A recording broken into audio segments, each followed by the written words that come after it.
Capítulo 11. Asesinato frustrado. El jefe despertó muy temprano al día siguiente de la discusión con Malik. Bajó corriendo hacia el río para darse su baño matutino, y mientras observaba los rayos del sol, se daba cuenta de que sería imposible ese día poder llevarse bien con este gran hechicero. Pero mientras su mente pensaba cómo sería ese día, después de todo lo que había pasado, de los días que había desaparecido su hija Naila, sus ojos se fijaron en el río para poder ver que este estaba mucho más calmo, sin tanta corriente, y se podían percibir a lo lejos algunas ramas, flores marchitas y algunos elementos que iban detrás de la corriente. Fue así como en un pequeño remolino que estaba frente al embarcadero, se dio cuenta que allí estaba posándose un objeto extraño. Había allí algo como un tronco del tamaño del brazo del gran jefe, por lo tanto se acercó rápidamente para poder tomar aquel palo. Era un objeto. Trató de definir las formas que tenía y se trataba de que estaba tallado un hombre en forma muy tosca. Era un hombre que pareciera que estaba con ropa de vestir, camisa, short, y se dio cuenta que podía ser fácilmente la persona que simbolizaba al maestro Puyi. Él pensó rápidamente, es por eso que el brujo esta mañana estaba tan calmado. A pesar de su furia que tiene, él está preparando un embrujo para el maestro. Y eso lo puso tan triste y preocupado, y comenzó entonces él a ver qué podía hacer para que esa estatuilla, que tenía además clavada una lanza en el pecho, no fuese un presagio de algo muy triste para el maestro, a quien al jefe le provocaba mucha tranquilidad. Quedó entonces pensando y se dirigió hacia la galería donde estaban las otras personas, pensando cómo tanta maldad había en el brujo, que mediante ceremonias y maldiciones todos sabían que si esto era dirigido a una persona, pronto esa persona moriría. Él se resistía a tener esa idea de que el maestro iba a morir. La vez anterior, cuando había descubierto que el hechicero quería hacer algo malo por la aldea, él se había enfurecido mucho, había comenzado a gritar y había advertido a la aldea. Sin embargo, en esta ocasión pensó que tener la calma iba a ser mucho más beneficioso que actuar de la vez anterior. Por lo tanto, tomó la precaución de no contarle a nadie lo que estaba pasando. Finalmente, él quería comprobar algo. Si el Dios de las buenas enseñanzas que predicaba el maestro Puyi era tan poderoso, probablemente lo iba a librar de ese hechizo. Y si en realidad era falso lo que estaba contando el maestro Puyi, seguramente los encantos demoníacos que había puesto Malik en esa madera iban a resultar. De manera que en aquella reflexión él avanzó hacia la galería y se encontró entonces con todos los aldeanos. Ya había sido una costumbre de estas 4 o 5 días en que el maestro los tomaba, los ordenaba, los sentaba y comenzaban a cantar. Él les enseñaba cantos, les contaba relatos, y era una forma muy buena que ellos comenzaban el día cantando y adorando al Dios invisible, que les era muy agradable poder escuchar. Bueno, cuando llegó ya al lugar donde todos estaban alabando el nombre del Dios del maestro Puyi, él comenzó a ver el rostro de las personas y se daban cuenta que todos estaban muy contentos de poder cantar y poder alabar el nombre del Señor, como relatábamos recién. Sin embargo, era tiempo de poder iniciar las tareas matutinas para poder comenzar ese día. Y fue así como el jefe habló con el maestro Puyi cuando todos se dispersaban para hacer sus actividades y le dijo: hoy ya cumplimos 5 días en que Naila está desaparecida. Es posible que los hombres tengan poca esperanza para poder descubrir al cocodrilo. Ha pasado mucho tiempo. Sin embargo, el maestro Puyi dijo: sí, es posible que ocurra esto. Sin embargo, quiero hoy día dar una vuelta por la aldea donde estaba Sawa, el joven que en la fiesta de días anteriores había quebrado su brazo. Quiero visitarlo, quiero curarlo para saber cómo va todo. Fue así como el jefe Ladak, aún estando con ansiedad por todo lo que pasaba, por la tristeza de la desaparición de su hija, aceptó poder acompañarlo. Fue imposible no poder preguntarle en el trayecto cuando iba en la embarcación si el Dios del cual predicaba Puyi le dijo aquí Ladak: ¿será que puede proteger a un hombre de los encantamientos de los demonios? Entonces el maestro le responde: en mi pueblo las personas también hacen embrujos, también lanzan fuertes palabras de ira y de maldición a las personas, pero debo decirte que Dios, mi Dios, es mucho más poderoso que todas las hechicerías y las maldiciones. Fue así como Ladak entendió y le creyó al maestro y quedó mucho más tranquilo. Remaron y muy pronto llegaron a la aldea de Sagua. Allí estaba el joven aún con su brazo vendado, con unas vendas muy limpias, muy blancas, y también esa herida estaba cubierta de algunas hojas de plátano muy tiernas que había sugerido el maestro.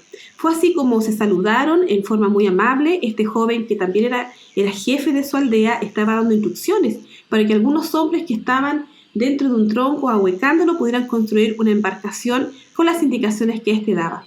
Fue así como rápidamente el maestro Puyi quiso ver cómo estaba esa herida, le comentó que estaba mucho mejor, que no tenía tanto dolor, y le pidió al maestro que por favor nadie tocara su herida ni que nadie tratara de hacer algo, porque él en unos días más y semanas vendría para poder atenderlo y saber que su brazo iba a estar mucho mejor. Dentro de esa conversación era imposible poder estar despreocupado de lo que había pasado. Por lo tanto, el jefe Sagua le pregunta a Ladakh cómo era lo que había pasado con su hija, se había aparecido, qué había pasado. Entonces Sagua, en forma muy astuta, le pregunta al maestro Puyi: maestro, si tú un día llegaste a la fiesta para cuidarme a mí, para librarme de ese gran dolor que tenía con mi brazo quebrado, ¿cómo es que los tambores de Dios no te han hablado dónde está la hija del jefe Ladakh? Entonces Puyi quedó muy triste porque tenía toda la razón. Tenía la razón de tal vez no haber escuchado la voz del Señor para saber dónde se encontraba Laina. Por lo tanto, esa reflexión se fue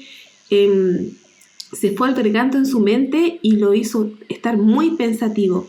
Entonces él le respondió al jefe Sagua: es posible que cuando nos acostumbramos a escuchar la voz de Dios no nos damos cuenta cuántas veces nos habla, y probablemente he ignorado la forma en que el Señor me ha hablado y no he puesto atención. Eso, más que decírselo al jefe para que quedara tranquilo, fue un mensaje que él claramente se lo dio a él. Cuando de retorno ya a la aldea, estaban todos allí, el maestro Puyi decidió no estar tanto tiempo con las personas en la galería, en la gran casona, ¿cierto? Sino que esa tarde él tomó su Biblia, un libro negro, y comenzó a leer y pasó tiempo orando. Sabía que debía escuchar la voz del Dios y saber qué estaba pasando con la hija de Ladakh. Si Dios amaba a Naila y a su padre, ¿por qué no ayudaba a que esto pudiera tener una solución? Fue así como esa noche, recuerden ustedes, que estaba también latente el tema de la maldición que había dado el brujo. Fue así como el padre de Naila decidió que esa noche la estera, el lugar donde dormía el maestro, no iba a ser fuera de la galería del pasillo, sino que él quería que estuviera en su habitación, donde vivía con su esposa, con su hijito, porque si de algún momento se provocaba el maleficio, él quería ver cómo algunas huestes que eran buenas podían librar al maestro de la tremenda tragedia que era la muerte. Fue así que él trató de darle el mensaje al maestro y él accedió a dormir en la habitación de él esa noche. Por lo tanto, las personas comenzaron ya a preocuparse de la noche, pero sí, ese día debo decirles que los cazadores nuevamente volvieron a salir para ver si encontraban al cocodrilo. Claramente no lo encontraron. Se daban cuenta que estaban pasando los días y cada vez iba a ser más difícil poder llegar al lugar donde había el cocodrilo dado muerte a Naila. Pero los cazadores también, mientras hacían el recorrido por el río Tataú, pasaron a un lugar que se llamaba el Fuerte de Tataú, que era un pequeño lugar construido para que pudieran recibir informaciones, noticias, y era una forma en que el gobierno controlaba las aldeas allí en ese río. Fue así como el gobierno tenía una carta para el maestro Puyi, y una carta que él había enviado con una solicitud. Y la solicitud consistía en que él quería un terreno, un lugar para construir una iglesia para todos los aldeanos de la selva. Fue así como mientras él abría la carta se estaban dando cuenta que era una muy buena noticia, pero querían saber el lugar exacto donde iban a construir ese lugar para adorar a Dios. Mientras ellos abrían y estaban expectantes a lo que leía el maestro, ellos decían: a ver, ¿será que es una buena tierra? ¿Dónde se encontrarán? ¿Será que estaremos cerca del río? ¿Será que habrá que cortar muchos árboles? Muchas preguntas llegaban a las personas que estaban cerca del maestro para ver qué contenido tenía esa carta. Fue así como él les leyó cómo había escrito el gobernador. Decía: el terreno se halla en esta ribera del río, en la curva donde desemboca un arroyo llamado Batú. ¿Saben dónde queda?, preguntó el maestro. Sí, respondieron todos. Sí, se hallaba 3 curvas más abajo de la aldea, pero lamentablemente ese era el lugar que había dejado el brujo el año pasado porque habían habido allí encantamientos. Por lo tanto, había sido una muy mala noticia que había dado el gobierno al maestro. ¿Quién iba a ese lugar? ¿Quién iba a construir? ¿Quién quería pasar noches allí construyendo en un lugar que estaba realmente maldecido? Ningún aldeano querrá ir a ese lugar. Entonces el maestro les dice, ¿saben qué? Los hombres que van a venir a construir no son ustedes, serán personas que temen a Dios y no le temen a los espíritus, y tampoco le temen a las aves que están haciendo algunos malhechizos y a ustedes les asusta y les provoca que alguno de nosotros va a morir. Por lo tanto, no se preocupen, nosotros vamos a construir una iglesia para que en ese lugar podamos conocer todos al Señor. Allí estaba el maestro entendiendo que era una muy buena noticia la que le habían dado esa noche. Con esa alegría y todos interesados en ver cómo se darían los sucesos, se fueron a descansar. Aquella noche, recuerden ustedes, Ladakh se preocupó de cuidar al maestro. No fue necesario porque pronto ya estaban todos cansados y dormidos, pero hubo algo que nadie vio ni nadie se dio cuenta. Aquella noche, cuando ya estaban todos descansando, nadie pudo percibir una sombra que caminaba por el pasillo de la galería. Nadie pudo percibir cómo una mano se levantaba y cómo un puñal estaba buscando su presa. Nadie lo vio. Lo único que escuchó el jefe Ladakh fue que escuchó algunos ruidos, como alguien maldecía y trataba de hablar en voz baja. Claramente él entendió de qué se trataba. Alguien esa noche había ido con la intención de matar al maestro, pero claramente, si él era un hijo de Dios, lo había utilizado a él para cambiarlo de lugar, de manera que no lo habían encontrado para poder darle muerte. ¿Puedes imaginarte quién estaba detrás de todo eso? Ya lo sabemos, ¿verdad? Bueno, al día siguiente, cuando todos se levantaron, cuando él se descubrió que el maestro estaba muy bien y no le había pasado nada, era tiempo de despedir a todos los soldados, guerreros y cazadores que habían estado durante 5 días buscando a Naila. Era tiempo de decir que muchas gracias porque ellos habían ayudado a que todo saliera muy bien.